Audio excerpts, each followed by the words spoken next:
From a time standpoint, we have about 10 minutes to be able to take questions from you in the group. So while you're formulating those questions, we actually have one that has come in from the chat. So if you guys are cool with this, we'll, there's no rules here. Jump in where you can. It's not going to be around the room here. But coming from Michael Teichberg, I hope I pronounced that right.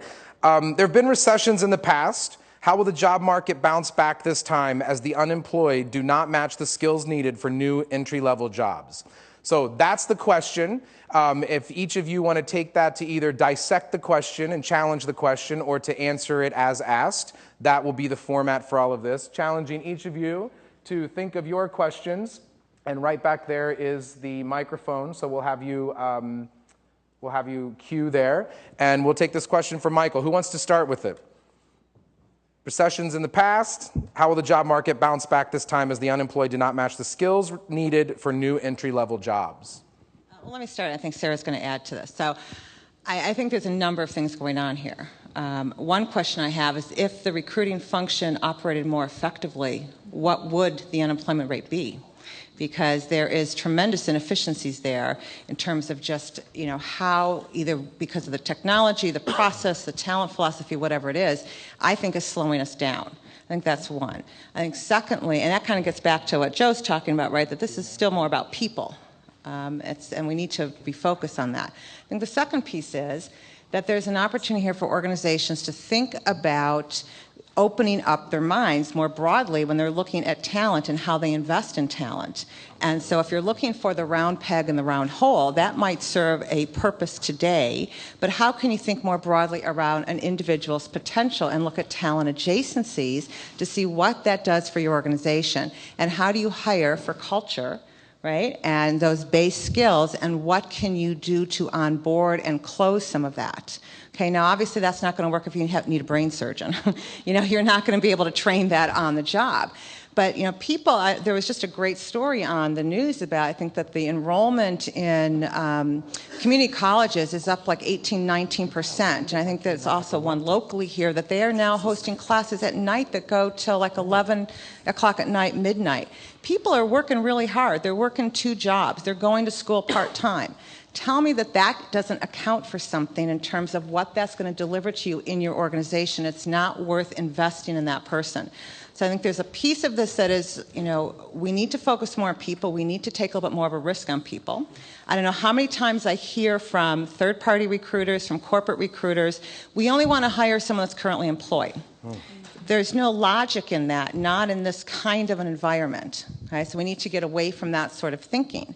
The second piece is how can organizations help tell people more of what they're looking for? Here's the skills that we want. Here's the skills that we need so that as people are going back to school and they're willing to do that, they are investing in the right type of skills training.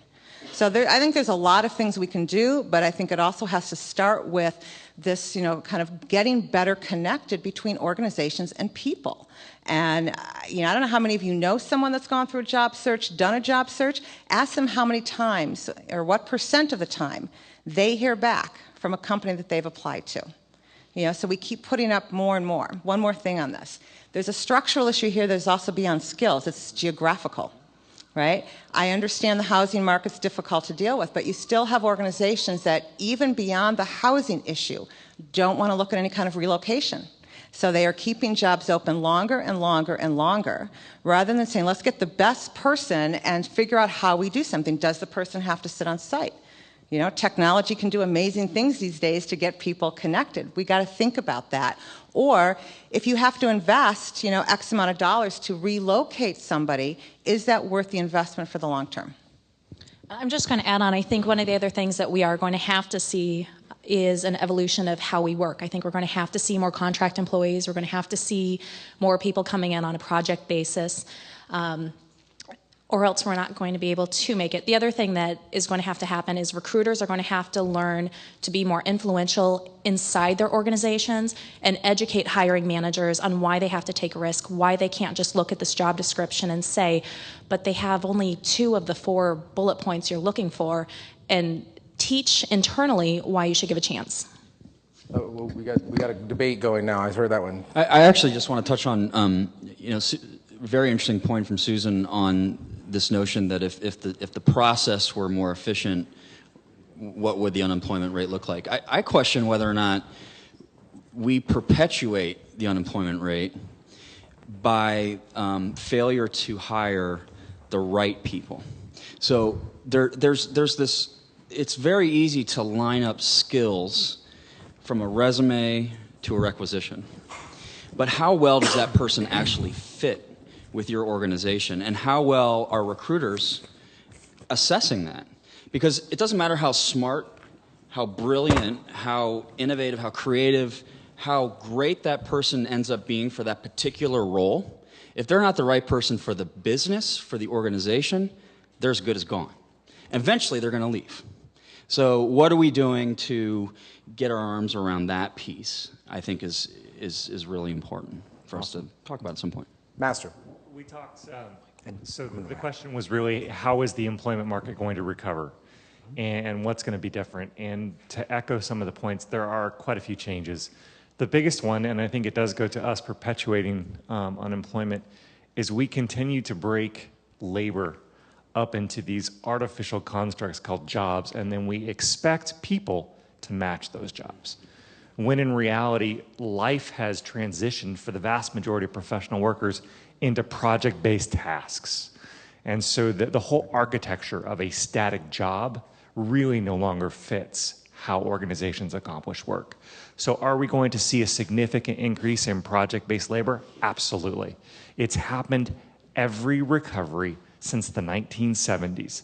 The use of contingent labor and project-based labor has increased. I don't know how many of you saw the news yesterday. Year over year, from October to October, 22.3% growth in temporary labor utilization. It happens every year.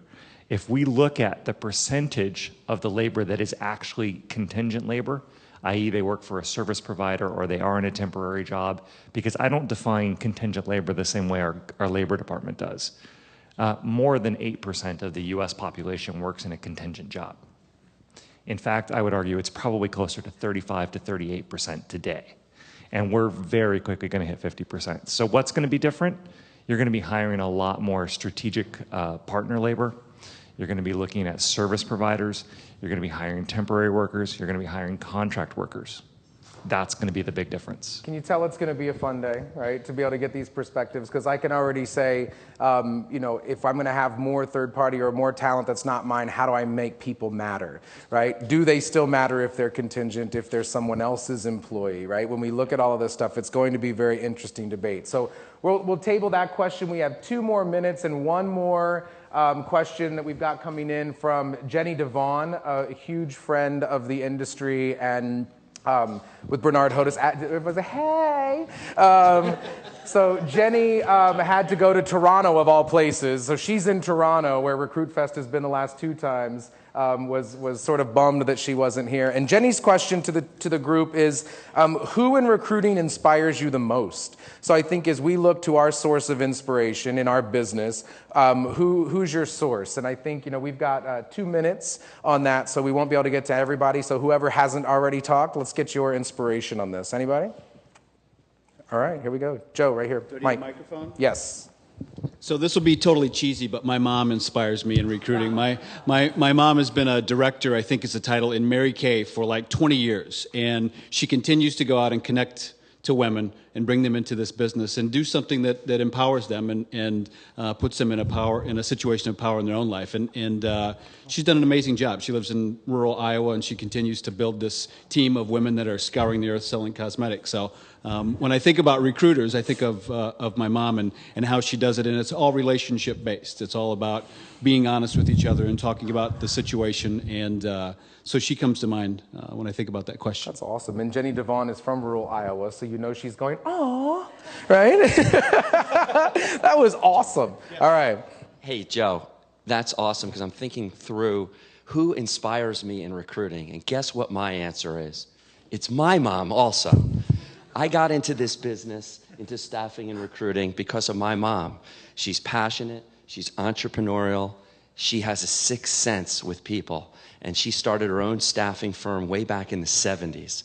And I had a stint in corporate, one thing led to the next, and I got into staffing and recruiting in the early 90s. And my mom is the conference goer. She's awesome, she's vivacious, and she inspires me I also. love this.